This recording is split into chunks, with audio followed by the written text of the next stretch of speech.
Looking from the outside at the Six Flags Mall in Arlington, it's hard to imagine that anything thrilling or frightening takes place in this quiet, practically abandoned building. But if you take a step closer, you can hear the screams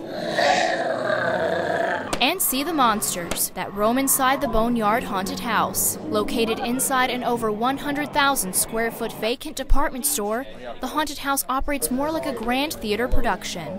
This is really close to a theater production in a lot of ways. Forget about the actors and the directors, but we've got stages, set lighting, a script that the actors adhere to. The big difference is in the theater, you're sitting there and the actors are moving around, where here, you're actually doing the moving. And it's a bit more, I'd call it interactive theater. Up to 80 actors gallivant around the rooms and 4 different quadrants that make up the space. It's one of the largest haunted houses around and takes 45 minutes to walk through from start to finish. Arlington resident Parker Gibson plays a zombie in the graveyard room, and it took 1 hour to create his zombie effect makeup. It's just a lot of fun. Just got introduced to it about 3 years ago. And basically just running up on them and trying to get them in a spot where usually it's just they don't really know a way out, or it's always fun just to kind of sneak up on them when they don't know you're coming. I've had people run, I've had people trip, I've had people just fall to the ground hysterically, I've had crying. On a typical day, the actors come in at 5 p.m. to get their makeup done and costumes fitted. After a brief pep talk, okay guys, we've already got a line waiting up. I'm going to hand you off to your monster moms. We're going to get the quadrant loaded.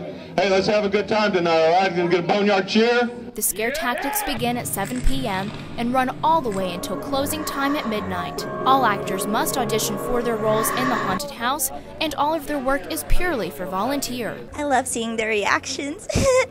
It's really cool to see how people jump and scream. I really don't like things crawling at me, so I play a lot of horror-related things, and so when I see things that freak me out, I think that also scares other people.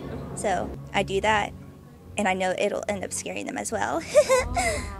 Over 100 people contribute to this whole entire operation here at Boneyard, and I'm about to join them to see what it's like to scare people at a haunted house.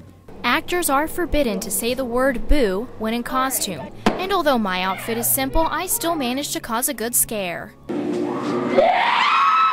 my God, you can't even see it!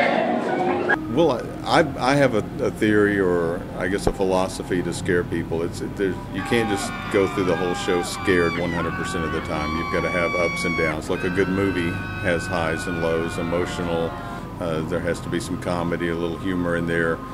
Without that, you can't really appreciate the fear. Reporting from the scariest place in Arlington, I'm Alana Quillen for UTA News.